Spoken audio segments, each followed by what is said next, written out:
যস্য প্রসাদৎ ভগবদ প্রসাদম যস্য প্রসাদন্ন গতিকুতোপি ন্যায়ং স্তবং তস্য যশস্ত্রী সন্ধং বন্দে গুরু শ্রীচরণারবিন্দম অখণ্ড মণ্ডলাকারং ব্যাপ্তম যেন চরাচরম তৎপদম দর্শিতম যেন তস্মৈ শ্রী গুরুবে নমো নমো। কৃষ্ণায় বাসুদেবায় দেবকী নন্দায় চ অশেষ ক্লেশনাশায় শ্রী গোবিন্দায় নমো নমো। বসুদেবং সুতং দেব কংস চানুরমর্দনং দেবকী পরমানন্দং কৃষ্ণং বন্দে শ্রী জগদ্গুরুং। নমো ব্রাহ্মণ্য দেবায় গো ব্রাহ্মণ্য হিতায় চ জগদ্ধিতায় কৃষ্ণায় গোবিন্দায় বাসুদেবায় নমো নমো। পাপহং পাপ কর্মাহং ত্রাহি মাং পুণ্ডরিকাক্ষ সর্ব পাপ হর হরি। জানি তাই গৌর হরি বল হরি বল। রাধে রাধে। নমো মহাবদন্নায় কৃষ্ণ প্রেম প্রদায়তে কৃষ্ণায় কৃষ্ণ চৈতন্য নাম্নে গৌরতে সে নম। আনন্দ লীলাময় বিগ্রহায় হেমাবদিব্য ছবি সুন্দরায় তসমে মহাপ্রেম রস প্রদায় শ্রীকৃষ্ণ চৈতন্য গৌর সুন্দরায় নমো নমস্তুতে। নিত্যানন্দমহং বন্দে কর্ণে লম্বিত মুক্তিকম শ্রীচৈতন্য অগ্রজ রূপেণ পবিত্র গীত ভূতলম শ্রী অদ্বৈত নমস্তুভ্যং পরিজন কৃপানিধি গৌর প্রেম প্রদানায় শ্রী সীতাপতে নমঃ। গদাধর মহং বন্দে মাধবাচার্য নন্দনম মহাভাব স্বরূপম শ্রীচৈতন্য ভিন্ন রূপিণম প্রণমামি শ্রী শিবসন্তমাদ্যং পণ্ডিতং মুদা শ্রী গৌরাঙ্গ কৃপাপত্র কীর্তন আনন্দ মানসং পঞ্চতত্ত্বাত্মকং কৃষ্ণং ভক্তরূপ স্বরূপকং ভক্ত অবতারং ভক্তাখ্যং প্রণমামি ভক্ত শক্তিকম। বাঞ্ছাকল্পতরুভশ্চ কৃপা সিন্ধুভ্য এব চ পতিতানাং পাবনেভ্যো বৈষ্ণবেভ্যো নমো নমো। জয় নিতাই গৌর হরি নিতাই গৌর যাদের প্রাণ কৃপা করে দেহ মোরে নিতাই গৌর ভক্তিদান। জয় নিতাই গৌর হরি বল। শ্রীকৃষ্ণ চৈতন্য চরিতামৃত গ্রন্থ মধ্যলীলায় নবম পরিচ্ছেদ। সেই শ্রী গৌরাঙ্গ প্রভু নানা মতবাদ রূপ কুমিরের গ্রাসে কবলিত দাক্ষিণাত্যবাসী জনগণ রূপ হস্তিগণকে কৃপারূপ চক্র দ্বারা বিমুক্ত করে তাদের বৈষ্ণব করেছিলেন। হরিবল হরিবল। শাস্ত্রে কথায় আছে, কোটিকল্প করে যদি নাম সংকীর্তন তবুও পায় না ব্রজের ব্রজেন্দ্র নন্দন। কেন? পরক্ষণে আছে, একবার নাম লইলে যত পাপ হরে জীবেরও কি সাধ্য আছে তত পাপ করে।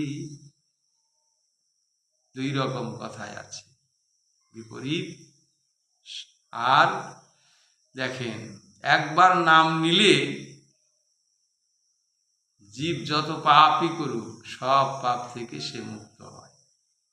সেটা কিভাবে নিতে হয় সেটা আমাদের শিখতে হবে, গুরু আশ্রিত করে শিখতে হবে।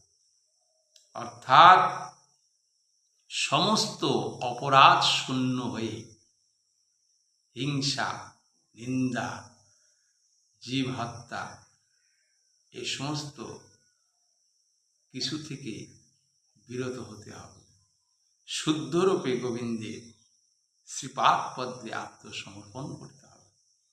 তাহলে একবার নাম নিলে যত পাপ হরে জীবের কি সাধ্য আছে তত পাপ হরে, সঙ্গে সঙ্গে সে বৈকুণ্ঠ ধাম প্রাপ্ত হবে।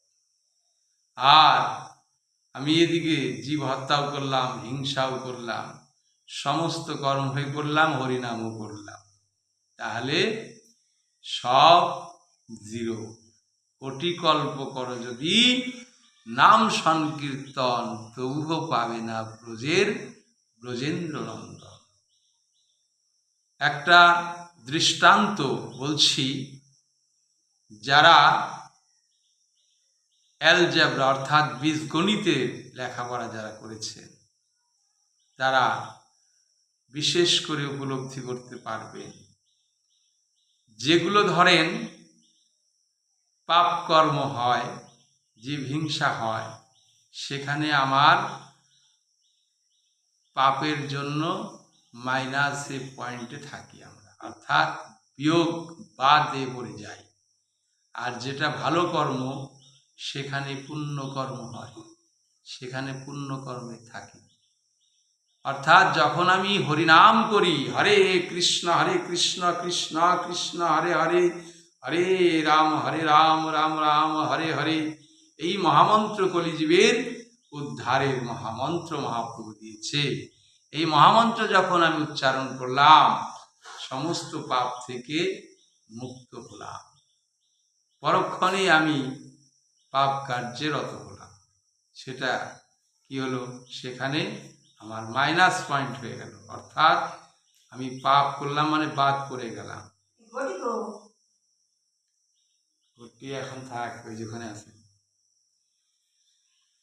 সেই জন্যে অ্যালজেব্রা বা বীজগণিতে ধারায় আমরা যে গণিতগুলো করি, মাইনাস মাইনাসে প্লাস, প্লাসে প্লাসে প্লাস, অর্থাৎ অবশেষে সমষ্টি করতে গেলে তখন মাইনাসগুলো বাদ পড়ে যায়, প্লাসের পয়েন্ট সংখ্যা কম হয়। অর্থাৎ হরিনাম করি অল্প সময়, পাপ কার্যগুলো করি বেশি সময়, তাহলে সেখানে মাইনাস পয়েন্ট বেশি হয়ে যায়। সেই জন্য আমাদের কথায় বলেছে, কোটি কল্প করো যদি নাম সংকীর্তন, তবু পাবে না ব্রজেন্দ্র নন্দন। একবার নাম লইলে যত পাপ করে জীবের কি সাধ্য আছে, মানে একবার নাম লইলে যত পাপ হরে, অর্থাৎ সমস্ত পাপ নষ্ট করে দেয়, জীবের কি সাধ্য আছে তত পাপ করে, এটা ভগবান বলেছে। যেমন দৃষ্টান্ত, চাকরির ক্ষেত্রে 100 নাম্বারে পরীক্ষা বসায়, প্রত্যেকটা প্রশ্নের মান 1 নাম্বার করে, সঠিক উত্তর দিলে পূর্ণ নাম্বার, ভুল উত্তর দিলে মাইনাস হয়ে যাবে। যেমন 100-র মধ্যে একজন উত্তর করেছে 70টা, তার মধ্যে 70টাই তার ঠিক হয়েছে, কিন্তু আর একজন 100-র মধ্যে উত্তর করেছে 80টা, সে ভুল করেছে সেখানে 30টা। তাহলে কে কত নাম্বার পাবে? 30টার ভুল করেছে, 80টা উত্তর করেছে, তাহলে সেখানে তার 80টার মধ্যে 30টা হলো ভুল, সেখানে সে পেল কোথায়? মাইনাস হয়ে যাবে। সে 50টা সঠিক উত্তর করেছে, 50টার মধ্যে 30টা বাদ পড়ে যাবে, 30 নাম্বার মাইনাস, তাহলে সে পেল 20। আর যে 70টা অ্যান্সার ঠিক করেছে তার একটাও ভুল হয়নি, সে 70-এ 70ই পেয়ে গেল। সে 80টা অ্যান্সার করে সে পেল 20। ভগবানের কাছেও ওই রকম, যে আমি হরিনাম করব আবার পাপ কর্মে রত থাকব, তাহলে সেখানে ওইভাবে মাইনাস পয়েন্টে হয়ে গিয়ে এইরকম 20 মতো হয়ে যাচ্ছে। সেই জন্য আমরা ভগবানের নিত্য ধামে পৌঁছাতে পারবো না।